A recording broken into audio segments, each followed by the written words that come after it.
Kick it off. Lancaster Catholic only a game behind Schuylkill Valley and Annville-Cleona in Section 5 standings. The Crusaders kick off Week 8 against Kutztown. They come to play. Colton Hager starts the second half with a pick one-handed. Very nice. The offense then takes over. Elijah Cunningham up the middle, and he's going to jet 55 yards for the score, and nobody is going to catch him. Offense keeps rolling. David Stefanow is going to drop back, and he's going to find Josh Acker on the money for the strike when you see it. 35 yards for the touchdown, and Stefanow wasn't done. He'd later hook up 42 yards to Charlie Warren to set up all the Crusaders in the second half. 58-21. Welcome to Week 8 of the high school football frenzy. I am Andrew Callista. The lucky few have their eyes on the postseason, while other teams are starting to do that playoff math to see what it will look like to advance to the next round. Our frenzy game of the week sees Manheim Central visit Conestoga Valley. Both of these Lank-led teams are 6-1. Their only loss came in Week 3, and both have reeled off 4 straight wins. Lindsey Barna is in Lancaster County for the big matchup.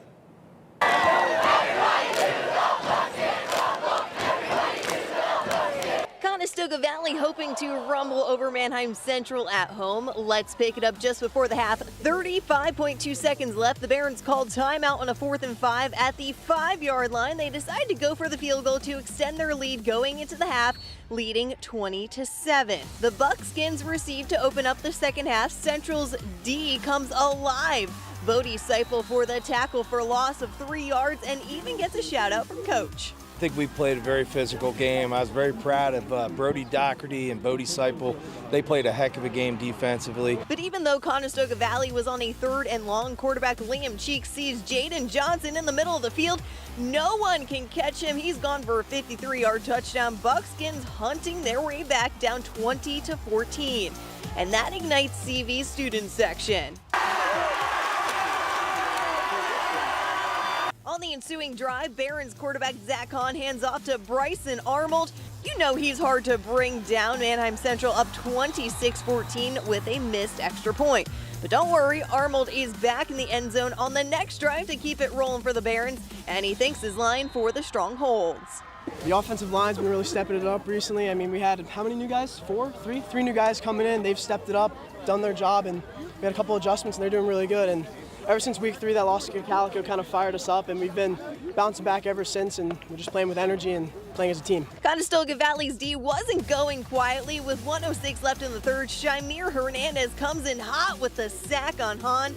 Barons had 1 more left in the tank. Hahn goes deep in the air to Aaron Enterline to seal the deal and stay on the top of the Section 2 standings with a win over CV on the road, 47-14. Now, Coach Hahn said this is the first week of a 3-week season. They have Governor Mifflin next week, and then to close out the regular season, Exeter in Week 10. For the Frenzy, Lindsey Barna, Fox 43. Exeter Manheim Central was a barn burner last year. Thank you, Lindsay. From there, we'll head over to the York Adams. Susquehannock and Eastern York both started out hot, but have seen some adversity lately. This one huge for the postseason, as Eastern is 8th in the power rating. Susky 10th in 4A. 10 teams make it in. The two are clashing out at Susquehannock. Golden Knights love to use their power run game, and they use it effectively. Nasi Valenti through the hole for the score. And hey, Coach Kyle's like, yo, I can throw the ball as well. Quinn Bramble on the money to Zerquez. Robinson wide open. Knights up big early. Warriors, they're going to look to get back into this one. One of the best runs we are going to see of the night comes from Michael Fox. Look at the move right here. I should say on the little screen pass in there. Whoop! Outside, but Eastern is too much. They take it 26-13. We're going to stay in York County as Kennard-Dale heads north to meet York Suburban. Rams and Trojans can both use this to push that 10th spot, 4A postseason spot. First quarter, watch this. CJ Rissmiller is a beast. Stood up, bounces off. Who is he? Sean Alexander sheds tackles, and he scared me in the corner for an early 7-0 lead. Next drive, if Rissmiller is the Thunder, Teza Sweeney is the Lightning. Look at the cut, and he gets north and south. 70 yards later, he's got a house call. 14-zip Trojans.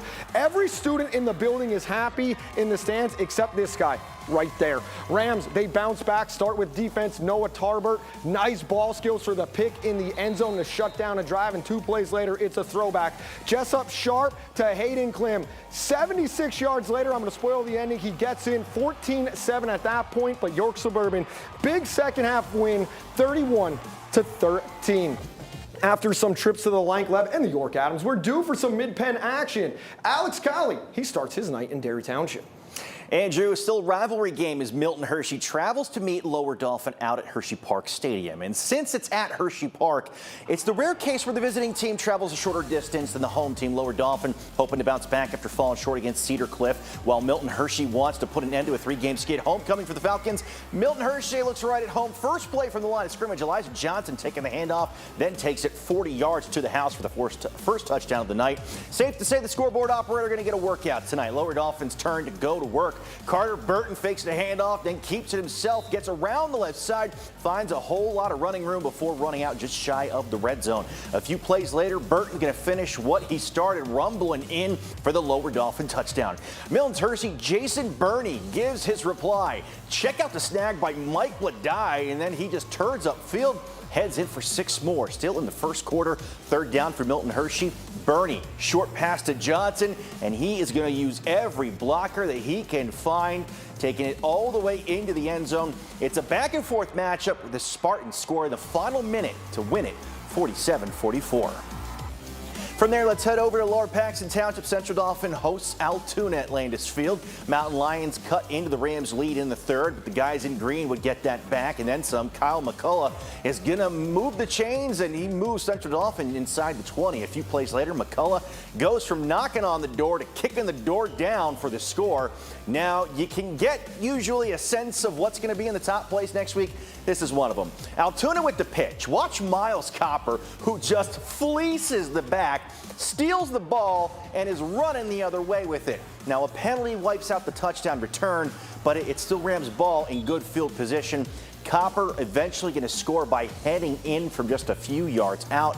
It is all Central Dauphin in this one, 48-14. When the frenzy returns, we're going to come back down the mountain a little bit. Evan Brooks making a stop in Mifflin County and Juniata. Plus, we're going to check in on Lampeter, Strasburg, Ephrata, and Dallastown. It is all coming up on the Frenzy.